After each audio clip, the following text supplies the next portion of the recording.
একাদশ শ্রেণীতে পড়ুয়া সন্তান হবে বড় পুলিশ কর্মকর্তা, এমন স্বপ্ন ছিল পুলিশ সদস্য ময়নাল হোসেনের।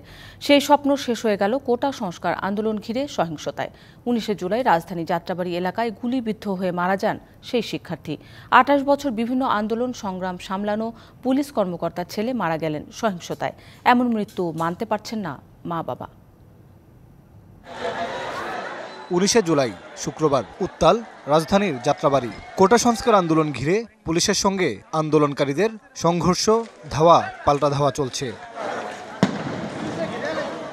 ওই এলাকার বাসিন্দা নারায়ণগঞ্জ ক্যান্টনমেন্ট কলেজের একাদশ শ্রেণীর ছাত্র তাইম দুপুরে চা খাওয়ার কথা বলে বাসা থেকে বের হন।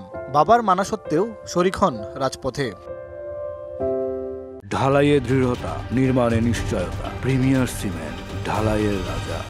আর ঘরে ফেরা হয়নি তাইমের, গুলিবিদ্ধ হন বুকে।